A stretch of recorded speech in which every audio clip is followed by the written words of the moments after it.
Students good evening, कैसे हैं आप लोग। आज हम आपका क्लास 9 का चैप्टर 1 साइंस में बता रहे हैं, जो कि आपका हमारे आसपास का पदार्थ है। ये न्यू वर्मा प्रेस है 2026 का। आप लोग ध्यान से देखिए इस वीडियो को और अपना नंबर जो है एग्जाम में फिक्स कीजिए। चलिए ध्यान से आप लोग सुनिए। चैप्टर का नाम है हमारे आसपास का पदार्थ। पदार्थ होता क्या है? वे सभी वस्तु जिसका कुछ ना कुछ द्रव्यमान हो, मतलब भार, और जो स्थान घेरे, उसे पदार्थ बोलते हैं। सबसे अधिक कंफ्यूज आदमी हवा में होता है। हवा पदार्थ है कि नहीं? तो हवा पदार्थ है, क्योंकि हवा का द्रव्यमान होता है, स्थान भी गिरता है। जैसे आप लोग बेलूम फुलाइएगा तो वो बड़ा हो जाता है। साथ ही अगर वजन कीजिएगा तो जो नहीं फुलाया हुआ बेलूम है और जो फुलाया हुआ बेलूम है, दोनों में फुलाया हुआ बेलून का वजन अधिक होता है। अब पदार्थ क्या नहीं है? जैसे भावना है, सुख, दर्द, प्रेम, सूर्य का लाइट आ रहा है, ठंडा लगना, गर्मी लगना, ये सब पदार्थ नहीं है। तो यहाँ पे पहला क्वेश्चन यही पूछेगा आपसे, निम्न में से कौन पदार्थ है? तो गंध पदार्थ नहीं है, प्रेम पदार्थ नहीं है, ठंडा पेय पदार्थ नहीं है। ठंडा पेय पदार्थ है, सॉरी, ठंडा पदार्थ नहीं है, ठंडा पेय पदार्थ है, माने कोल्ड ड्रिंक। 1 लीटर 2 लीटर मापते हैं उसको। निम्न में से कौन पदार्थ है? इनमें से कौन पदार्थ है? वायु पदार्थ है, क्योंकि स्थान घेरती है और इसमें भार भी होता है। निम्न में से कौन पदार्थ है? कुर्सी पदार्थ है। निम्न में से कौन पदार्थ नहीं है? हवा पदार्थ है, जल पदार्थ है, भोजन पदार्थ है, स्नेह पदार्थ नहीं है। ध्यान से समझिएगा आप लोग, पहला क्वेश्चन यही है। कौन पदार्थ नहीं है? लालटेन पदार्थ है, चम्मच पदार्थ है, कलम पदार्थ है, विचार पदार्थ नहीं है। तो विचार हो जाएगा आपका आंसर। ताप बढ़ने पर पदार्थ के कणों की गतिज ऊर्जा क्या होती है? बढ़ती है। देखिए, अगर कोई ठंडा चीज़ है या ठंडा खाना है तो उसकी महक जो है ज़्यादा दूर तक नहीं जाती, और अगर उसको गर्म करेंगे तो उसकी महक बहुत तेज से जाएगी, क्योंकि तापमान बढ़ने पे कणों की गतिज ऊर्जा बढ़ती है। दूध क्या है? दूध है द्रव। पदार्थ की 3 अवस्था है, एक है ठोस, एक है द्रव, एक है गैस। ठोस क्या होता है? जिसका आकार और आयतन निश्चित है, जैसे बर्फ का टुकड़ा है, पेंसिल है, आपका बुक है, ये सब ठोस है। द्रव क्या है? लिक्विड चीज़, जिसका आकार बदलते रहता है लेकिन आयतन निश्चित है। जैसे 1 लीटर पानी 1 लीटर रहेगा, लेकिन बोतल में डालेंगे बोतल का आकार, और इसको अगर बाल्टी में डालेंगे बाल्टी का आकार ले लेगा। तो ये हुआ द्रव। गैस का कुछ भी निश्चित नहीं है। गैस में क्या उदाहरण है? जैसे द्रव में दूध है, पानी है, तेल है, गैस में हवा है, भाप है, ये सब है। तो दूध क्या है? आपका द्रव है। समझ गए? निम्न में से किस पदार्थ के कणों के मध्य रिक्त स्थान सबसे अधिक होता है? गैस।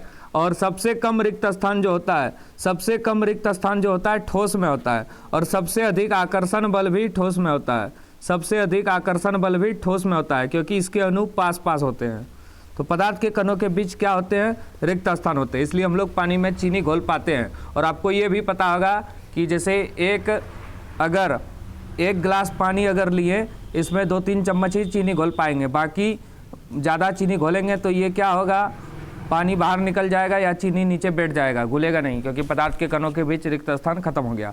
तो गैस में विसरण का एक उदाहरण है इत्र के सुगंध का हवा में फैलना। और विसरण सबसे अधिक गैस में ही होता है, वो तेजी से फैलता है इधर उधर। 2 विभिन्न पदार्थों के कणों का सौता मिलना विसरण कहलाता है। निम्न में से किस पदार्थ में विसरण की गति तेज होगी? अभी तुरंत बताए, गैस में। सबसे अधिक विसरण या गतिज ऊर्जा किस में होता है? गैस में। तो गैस क्या है यहाँ पे? ऑक्सीजन। ध्यान से आप लोग देखिए, पूरा चैप्टर 10 मिनट में समझा देंगे हम। निम्न में से द्रव में क्या निश्चित है? निम्न में से द्रव में अवस्था में क्या निश्चित है? द्रव का आयतन निश्चित है। द्रव का आयतन निश्चित है, आकार इसका अनिश्चित है, बदलते रहता है।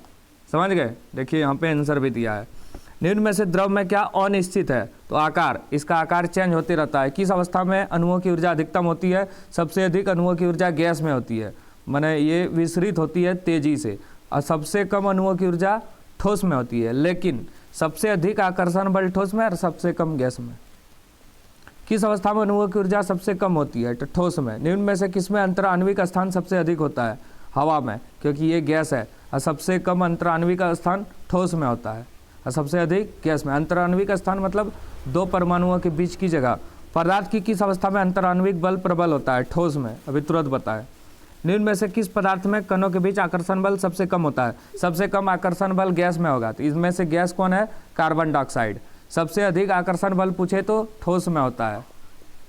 किस अवस्था में कणों के बीच आकर्षण बल सबसे अधिक होता है? ठोस। अभी तुरंत बताए। निम्न में से किसमें कणों की अधिकतम गति होती है? मैंने गतिज ऊर्जा पूछा है, तो सबसे अधिक गतिज ऊर्जा गैस में होती है, सबसे कम ठोस में।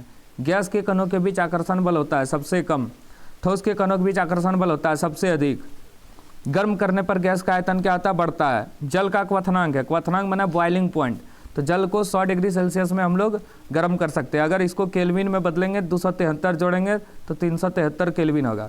तो शुद्ध जल का क्वथनांक 373 केल्विन। कहाँ से आया ये? 100 डिग्री सेल्सियस। देखिए एक ट्रिक बताते हैं आप लोग को, डिग्री सेल्सियस को केल्विन में बदलेंगे 273 जोड़ते हैं, छोटा को बड़ा करेंगे 273 जोड़ेंगे, अब बड़ा को छोटा करेंगे तो 273 घटाएंगे, वहीं से आया 100 डिग्री सेल्सियस बोलिए या 373 केल्विन। और 0 डिग्री सेल्सियस जो है 273 केल्विन के बराबर।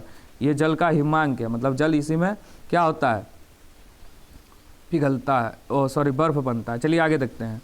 बल्ब का गलनांक है 0 डिग्री सेल्सियस, बल्ब का गलनांक है, अगर केल्विन में बदलेंगे 273 केल्विन, क्योंकि 273 से जोड़ना पड़ता है। 0.6 याद रखिए आप लोग, 10। बर्फ का एक टुकड़ा जल की सतह पर क्यों तैरता है? तो बर्फ जल से हल्का होता है, माने घनत्व उसका कम होता है।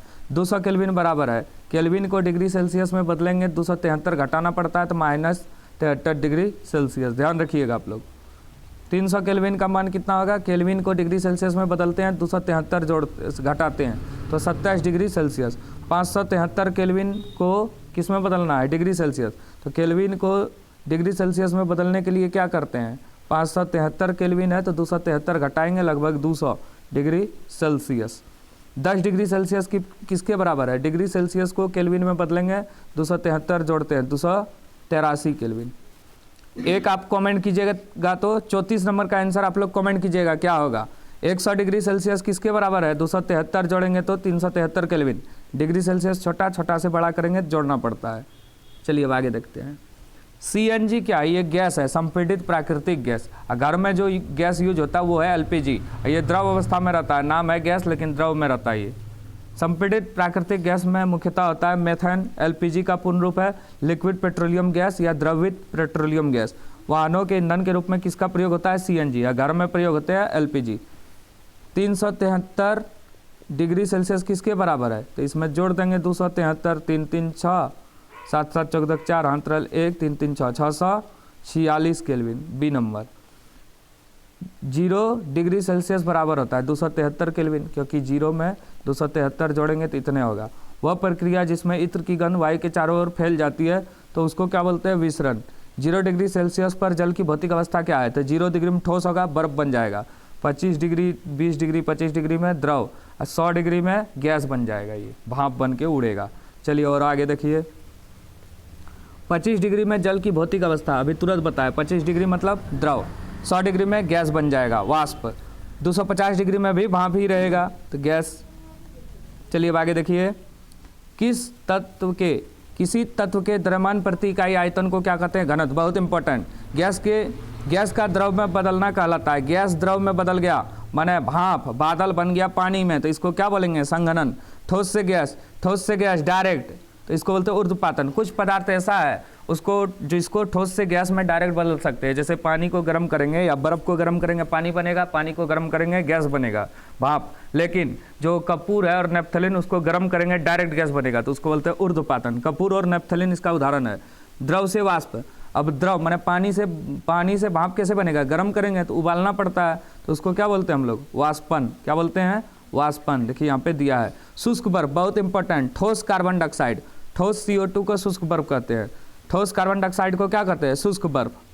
जब वाष्प संघनित होता है तो क्या होता है? वो उसका तापमान घट जाता है, ठंडा। और हम लोग को जैसे बारिश में या गर्मी के दिन में पसीना आता है तो कूलर के पास बैठते हैं, ठंडा क्यों लगता है? तो वाष्पीकरण के कारण वो भाप बन के उड़ता है। कौन सा कपड़ा गर्मी में अधिक आरामदायक देता है? सूती कपड़ा गर्मी में पहनते हैं। इनमें से किसके कारण गर्मियों में घड़े का जल ठंडा रहता है? तो वाष्पीकरण, बहुत इंपॉर्टेंट है। तापमान का एसआई मात्रक केल्विन के। गुप्त ऊष्मा का मात्रक है किलोजूल प्रति केजी। इनमें से सबसे अधिक संपीडय कौन होता है? तो गैस। संपीडय मतलब उसको जो है एक छोटा, जैसे गैस भरते हैं छोटा सिलेंडर में, वही है संपीडन। चलिए आगे देखते हैं। निम्न में से सबसे अधिक संपीड़ित किसे किया जा सकता है? गैस को, हाइड्रोजन गैस। अमोनियम क्लोराइड को गर्म करने पे क्या होगा? विघटन होगा, वो टूट जाएगा, NH4Cl। सिलेंडर में भरा हुआ द्रवित पेट्रोलियम गैस होता है द्रव, अभी तुरंत बताए थे। ठोस में तापमान बढ़ने पर उसकी गतिज ऊर्जा क्या होगी? बढ़ जाती है। वाष्पीकरण को कौन प्रभावित करता है? पहला तापमान बढ़ेगा, वाष्पीकरण बढ़ेगा। आर्द्रता बढ़ेगा, वाष्पीकरण घटेगा। वायु की गति से भी होता है, तो इनमें से सभी हो जाएगा। इनमें से कौन पदार्थ का गुण नहीं है? तो घनत्व है, विसरण है, संपीड़ितता है, तरंग दैर्ध्य नहीं है, ये ध्वनि का गुण है। ऊर्जा का। वाष्पीकरण, वाष्पन की प्रक्रिया से उत्पन्न होता है ठंडक माने शीतलता। गर्म करने पर गैस का आयतन क्या होता है, बढ़ता है। निम्न में से किसका ऊर्ध्वपातन होता है? ऊर्ध्वपातन आयोडीन का होगा, गंधक नहीं, मैग्नीशियम नहीं, ब्रोमीन नहीं। आयोडीन का होगा, कपूर का होगा, नेपथलीन का होगा। कौन तीव्रतर विस्तृत होता है माने तेजी से फैलता है? गैस। प्रकृति में कौन सा पदार्थ ठोस, द्रव, गैस तीनों अवस्था में पाए जाते हैं? जल। पानी देखिए, ठोस मतलब बर्फ के रूप में, द्रव माने पानी के रूप में, गैस माने भाप के रूप में। ठीक है, आपका सेट 1 हो गया। धन्यवाद।